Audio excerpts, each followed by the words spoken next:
Hi guys, welcome to another video. Today we are installing a clutch bypass line. You don't want to lose this one. Roll the intro.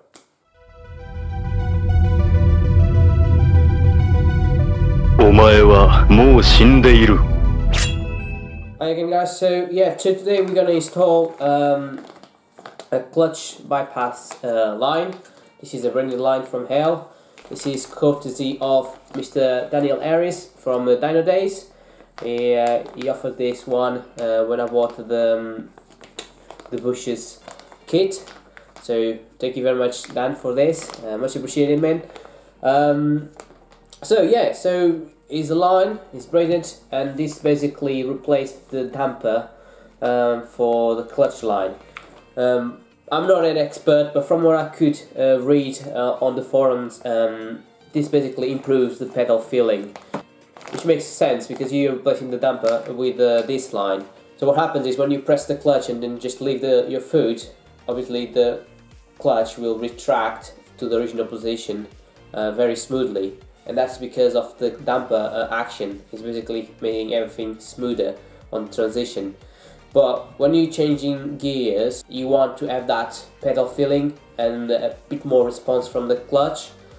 And I think the EP3s, they don't have the damper, so that's one of the things that the EP3's owners complain about when they drive FN2, is the pedal feeling is completely different from EP3. The EP3 is a bit more mechanical, and again, I think this is because of the damper. Yeah, that's pretty much what I had to say about this, so let's just cut to the installation. Right, so the first thing, obviously, if you're running a stock FN2 or if you have a stock airbox, your airbox will be in this area here with obviously the pipework into the inlet manifold. Because I'm running hybrid racing, instead of having a box there, I got my battery. So basically what we're going to have to do is to remove the J's brace and also remove the battery, and I think I have to remove the tray as well. So a bit more work, but hey, hopefully we'll get this sorted soon.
Quick update. So we've removed the tray, and you can see there,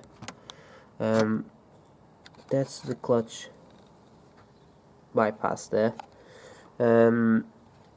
This plate, which is also helping to support the airbox, is in the way. So there's two bolts there, which we're gonna have to remove to have better access to the damper, and we should be ready to roll. Right guys, so here you go. So there were 3 bolts in the end, and they are 12mm bolts, but basically that needs to come off to have a bit more access to the damper. I mean, it's not like you don't really need to remove this, but for the purpose of shooting this video, and yeah, I've decided to do it. Plus I'll give. Hi guys, as you can see, that's the clutch bypass right there. As you can see, there's a line that comes, I believe, from the clutch fluid reservoir, which is this one, that goes to the dampener, and then goes to your feet on the clutch. I believe this is the way it works. It should be a T valve or something like that. That is for the clutch pedal. I'm not 100% sure, but yeah, this is what we're gonna basically bypass. So we'll go from this line here to the back of this one. So we'll basically bypass the clutch dampener. As you can see, there's a clip that holds the two lines together, so we're just gonna remove that and shoot the brake free from the bracket, and then we can take both lines together. I'm gonna get some tissue as well, because I presume that there's gonna be a bit of fluid when we basically break those lines free. Okay, so here we are. So for this job, I've used a 10mm flare spanner, as you can see here. It just makes the job much easier, and also prevents you to damage the fitting, which is the brake line fitting, and they are very prone to get damaged. So I won't remove the line just now, because otherwise you're going to drip fluid all over it. So I shall remove the next bit, which is this one here. Here we go. That's the dampener. So these two bolts, they basically secure the damper to the bracket, and they are 10mm, and this one is just the line that you're gonna have to remove to take the unit out. So that's 40mm. Right guys, that's the line fitted. I've tried to avoid any sharp bends, and I think I managed to do that. I mean, it's a bit of a turn here, but I don't think it's too bad. I've also cable tied this to prevent any movement. I mean, this is solid. I'll give it a good shake, and this is solid. And yeah, a bit fiddly. There's no much space, as always in this car. There's no space at all. So it's just the case now putting everything back together, and I think we're gonna have to bleed the clutch. A few minutes later. Right guys, so we are now going to bleed the clutch. If you don't have a second person to press the pedal once you are bleeding the clutch, I highly recommend to get one of these. I bought this from Amazon to bleed my brakes, and they're quite cheap. And basically you just build pressure here, and then you release the nut on the bleeding screw. I don't know if you are able to see, but the bleeding point for the clutch is just below your throttle body, so I had to remove the pipe from my throttle body. Now we're just gonna bleed the clutch again through this point, and then I'll give you some feedbacks. 2 weeks later. Hi guys, it's been 2 weeks since we installed the clutch bypass line, and I just want to give you my feedback with this little mod. Right, pedal feel. The pedal feel is different.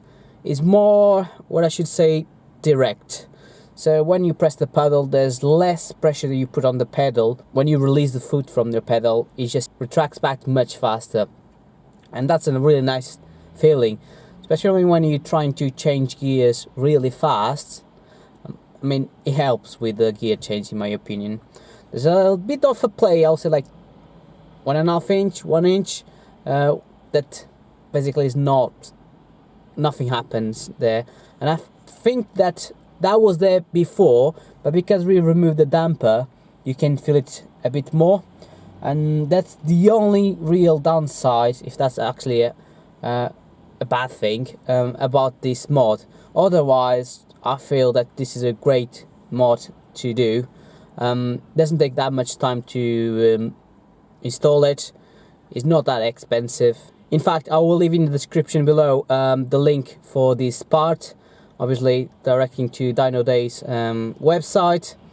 Once again, thank you very much, Dyno Days, Dan, for providing this part, and it was a pleasure to review this for you. It was not that difficult to do this job. I think the bleeding process was a bit more time consuming, because I was bleeding from the top. You should really be bleeding from the bottom of the car, but because I had the suction tool, I was creating negative pressure on my end, therefore sucking the fluid and preventing any air bubbles to go back into the lines. And that's it guys, I hope you guys enjoyed this video. let me know in the comments below if you have done this mod. If you're not, are you planning to do it? Don't forget to like, comment and subscribe as always, and I'll see you on the next video. Thanks very much guys. Bye.